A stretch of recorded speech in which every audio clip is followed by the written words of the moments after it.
Paul Journet, vous êtes journaliste éditorialiste, vous êtes observateur de la société. Si je vous demande de mettre le doigt sur une réussite en matière d'accès à la justice, puisqu'on entend sorte d'initiatives et tout, pour vous, ce serait quoi le meilleur exemple de réussite à Montréal, au Québec? Je vais être encore plus positif que ça. Je vais donner 3 exemples. Je n'irai pas jusqu'à parler de réussite, mais de prise de conscience du problème et mouvement dans la bonne direction. On peut parler du civil, du criminel et aussi des personnes itinérantes.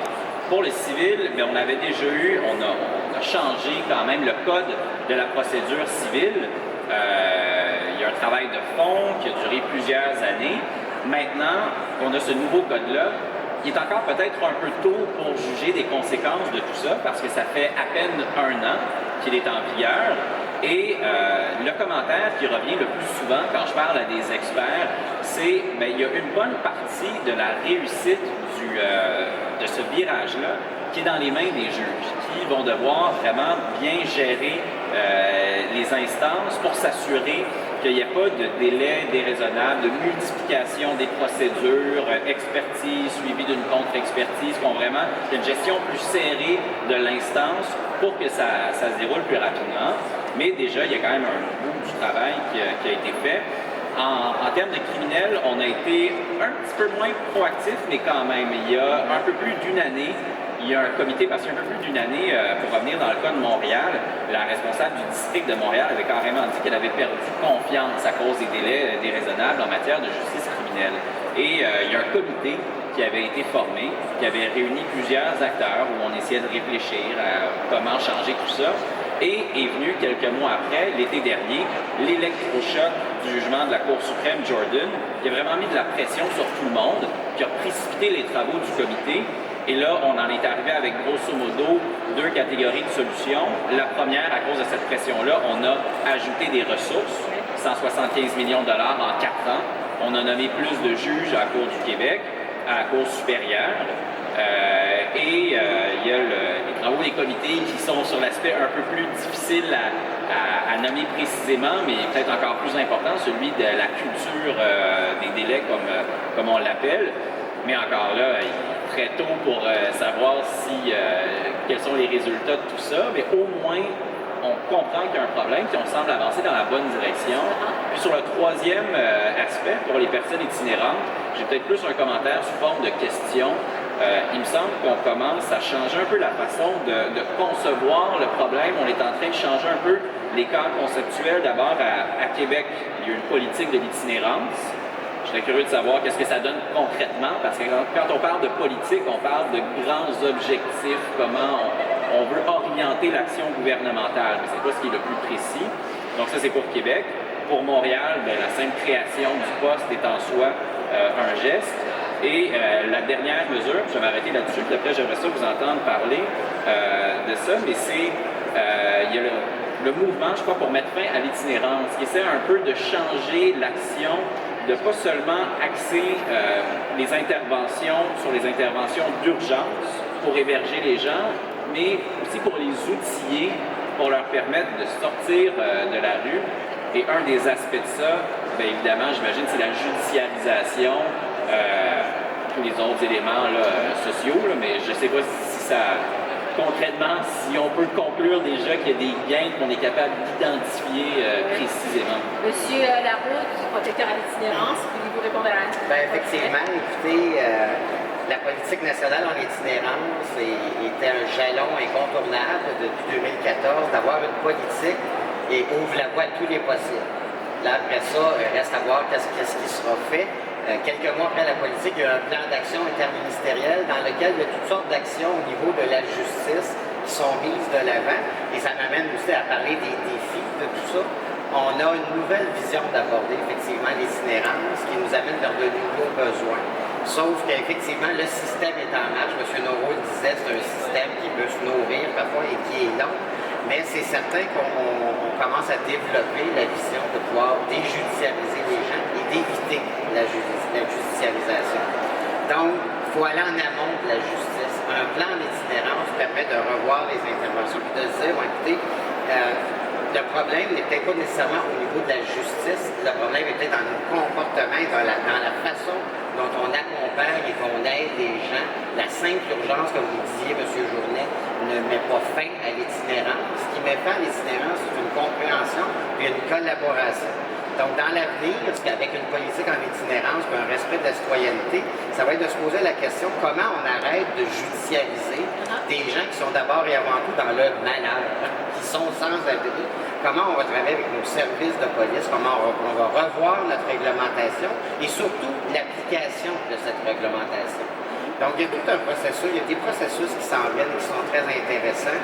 Et je voudrais aussi, parce que c'est une sous-population qu'on oublie souvent, mais nos personnes autochtones, des Premières Nations ou Inuits, qui sont de plus en plus présentes à Montréal et qui sont surjudiciarisées, qui se retrouvent vraiment au sein de la justice, qu'il faut aider avant justement qu'elles se retrouvent en prison ou qu'elles se retrouvent devant notre système de justice. Donc, il y a des avancées, il faut les souligner, mais il y a encore beaucoup de travail à faire, c'est certain. Bon, ben ça m'amène justement à l'autre volet de cet entretien qui porte sur les défis, parce que, je le répète, le titre du dialogue est Accès à la justice, réussite et défis montréalais. Je vais interpeller Maître Blackburn de la Cour municipale à ce sujet-là. Il y a beaucoup de personnes qui ne devraient pas être aussi judiciarisées, qui le sont encore. Je pense que c'est 20 à 30 personnes par après-midi à la Cour, entre autres qui éprouvent des problèmes de santé mentale. Vous en avez fait une mention tout à l'heure. Évidemment, c'est beaucoup. Quels sont les principaux défis à la Cour municipale, eu égard à ces personnes qui éprouvent des problèmes de santé mentale, des personnes qui sont itinérantes? Quels sont les principaux défis? On disait avant moi, M. Laroux, M. Journet, je pense que manque un peu d'éducation, je pense aussi, au niveau de, je pense que le professeur Leroux, on est sur la touche là, quand on fait des études de ce type-là. On a beaucoup d'individus à la Cour que ce qui nécessiterait, c'est pas un constat d'infraction ou de comparaître détenus parce qu'ils ont commis, je sais pas, un méfait dans le métro ou d'avoir consommé, d'être trop ivre au même endroit. Il y aurait besoin de soins, il y aurait besoin, les hôpitaux sont débordés, les policiers sont débordés. Des fois, le plus facile, c'est de sortir le pad, de faire un constat d'infraction en espérant que ça mette fin à l'infraction, mais souvent, c'est pas le cas. Alors, on se retrouve avec cette clientèle-là, itinérante, santé mentale, avec un paquet de problématiques. Mais je pense que l'éducation, au niveau de la population en général, au niveau des policiers, au niveau du système de santé, on est là. Parce que judiciariser, c'est pas nécessairement c'est pas la solution. La solution, merci, dans tous les cas. Des fois, oui, là, je veux dire, on n'a pas le choix, mais dans beaucoup de cas, à la Cour, on en voit de plus en plus des gens avec des déficiences intellectuelles, des gens avec des problèmes de toxicomanie, des gens, écoutez, on peut pas faire grand-chose des fois à la Cour. On est des juristes avec des juges, avec des fois des moyens limités. Oui. On tente d'aider, on peut arrimer des gens à des services, mais encore faut-il qu'ils soient volontaires. Ça, c'est l'autre point. Les gens qui ne sont pas volontaires, continuent leur petit bout de chemin, ils vont plaider coupable à l'infraction et puis on va les revoir probablement éventuellement. Donc, on est là. Je pense que l'éducation, quand on parle de projets, de chantiers comme M. Noreau actuellement, c'est essentiel. Oui. Donc, faire cheminer des gens dans un processus judiciaire, des gens qui ont d'abord et avant tout besoin d'aide, et dans un processus où on va les aider au niveau de la santé mentale, ça reste encore un défi aujourd'hui. Professeur Leroux, je vous voyais prendre des notes, vous avez quelque chose à ajouter là-dessus? Parce que c'était intéressant ce que tu disais. Tout le monde est intéressant quand même. Mais je dirais que c'est un élément pour moi qui est important, c'est qu'il existe pour les gens qui se retrouvent devant la cour, devant les tribunaux, une forme de double victimisation. Souvent on parle de la double victimisation des victimes criminelles ou c'est vrai, mais dans beaucoup de cas, il y a une double victimisation plus large. La plupart des gens qui se retrouvent dans les situations dont on parle ici sont des populations vulnérables, ils sont déjà victimes sociales. Et normalement, on devrait s'attendre que le système de justice les remette à niveau par rapport aux autres citoyens, alors que dans beaucoup de cas, le système lui-même sert à les victimiser une deuxième fois. Et donc, ils sont à la fois victimes socialement et victimes juridiquement. Le grand défi, là, ça reste quand même d'abord celui-ci. Et c'est pas seulement pour des personnes très vulnérables, c'est aussi pour ceux qui se retrouvent avec des problèmes juridiques parce qu'ils en ont déjà les problèmes. Il ne faut pas que le système leur rajoute un problème sur leur problème. Ouais. Souvent on dit qu'il y a des personnes vulnérables, il y en a qui sont très vulnérables socialement, on le sait. Mais devant la justice, tout le monde devient vulnérable d'une certaine façon. Et il y a quelque chose là à réfléchir pour éviter ça absolument. Ça, c'est le grand défi. Mais il y a un certain nombre d'autres défis qui sont autour de ça. Toutes les expériences qui ont conduit à une modification de la pratique judiciaire ou de la pratique juridique ont mis ensemble des gens d'orientation, de profil, de professions très différentes, qui travaillent dans des secteurs différents, dans les services sociaux, les services de santé, dans le service de justice. Ce sont des problèmes qui ne peuvent pas être réglés strictement par la justice. Souvent, la justice sert de porte d'entrée vers les autres systèmes d'intervention. C'est pas normal. On devrait commencer par ces autres systèmes d'intervention. Souvent, les engorgements et les difficultés que les gens en répétition connaissent dans leur rapport avec le système judiciaire sont simplement l'expression que ce que les autres systèmes n'ont pas été capables d'intervenir au bon moment. Il faut le savoir et c'est en faisant travailler ces différents acteurs dans le domaine de l'éducation également ensemble qu'on a une chance de changer de voie. Toutes les expériences qui ont réussi ont été construites sur ce modèle-là. Dernière chose, dernier défi, c'est les données. On a très peu de données, en fait, sur le fonctionnement du système. La plupart des données qu'on a, c'est des données maison, dans une cour donnée comme les tribunaux un peu spécialisés qu'on construit, parfois on réussit à en avoir, dans un centre de justice de proximité. On est capable de suivre un peu les personnes qui viennent. Mais dans le système de justice en général, les données sont très peu accessibles. Et pour nous, les chercheurs, comme pour les intervenants, c'est difficile de savoir qu'est-ce qu'on doit faire si on n'a pas de données sur la situation. Et ça, tant qu'on sera à ce niveau-là de pauvreté au plan de l'information, comment ça marche le système, on ne sera pas capable d'intervenir systémiquement. Ça demeure un défi. Vous avez tellement raison quand vous dites que face au système de justice, tout le monde, on est tous vulnérables. Maître Papa Marconi, vous œuvrez dans le milieu communautaire. On a toujours l'impression que les gens dans le milieu communautaire font des miracles avec rien. Oui.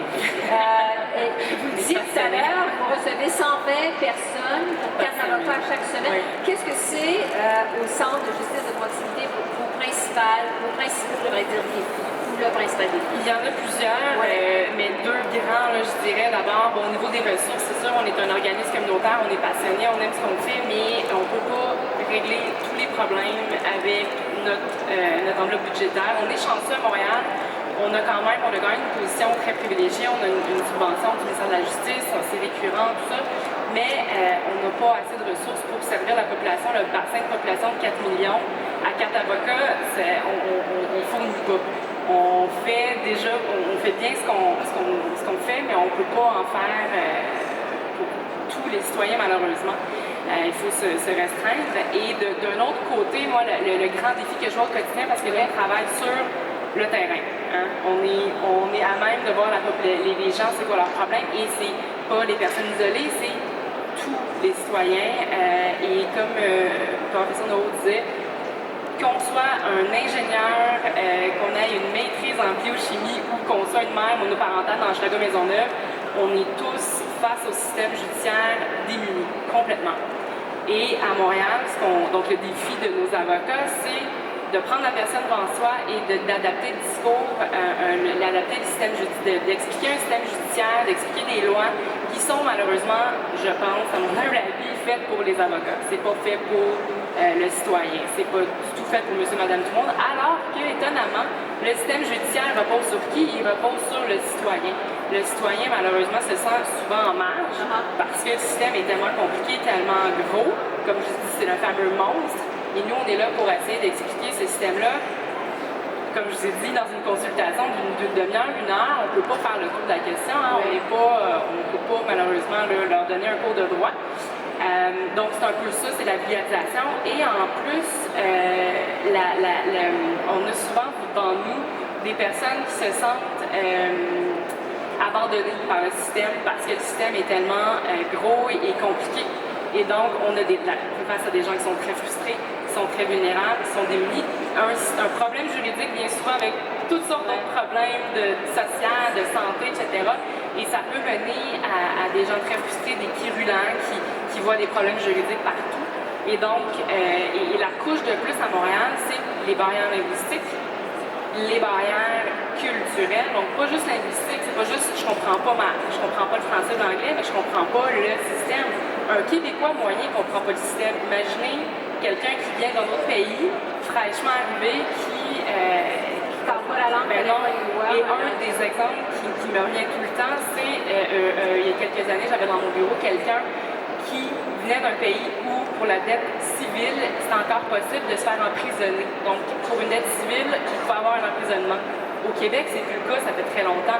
Mais ça a pris du temps pour moi de comprendre ses craintes. Une fois que j'ai compris que c'était ça, sa crainte d'être emprisonné, là, on dirait que tout a tombé, son stress a tombé. Et là, j'étais capable de lui transmettre l'information, mais sans ça, c'est très. Donc, c'est un gros défi à ce niveau-là. Donc, il y a quelques défis, effectivement. Paul Journet, selon vous, le principal défi en matière d'accès à la justice? Bien, de façon générale, je pense que c'est de maintenir la pression. Il y a quelque chose d'un peu inusité qui s'est passé l'automne dernier où tout à coup l'accès à la justice était devenu un sujet chaud dans l'actualité politique. Bien, cette période-là, elle est pas mal déjà passée. Puis, un exemple, bien, moi, j'ai écrit quelques textes là-dessus l'été dernier, l'automne dernier. Mais mea culpa, c'est aussi un peu sorti de mon radar, puis on est passé à autre chose. Donc vraiment, le défi pour toutes les situations particulières dont on a parlé ici, c'est de garder ça à l'avant-scène, de maintenir la pression. Puis je reviens avec un exemple, celui de M. Noro, sur le manque d'informations pour être capable de mesurer les délais. Si on ne les mesure pas, c'est d'autant plus facile de nier le problème. Et ça enlève la pression pour agir. Puis c'est aussi pour ça, du point de vue d'un ministère, il ne va pas y avoir d'incitatif ou de volonté à être transparent, proactif et tout de suite aller se mettre à nu devant le public et dire, ben voici les résultats, puis ça va pas très bien sur cet aspect-là. On ne réussit pas à être à la hauteur de nos ambitions. Donc la seule chose qui peut pousser un ministère ou un organisme, ben, c'est la pression. Et je pense que c'est essentiel parce que même les gens qui essaient d'en parler de bonne foi et qui sont intéressés par le sujet, mais ils ne sont pas capables de le mesurer au-delà de l'aspect anecdotique. Ça va être très difficile d'en parler et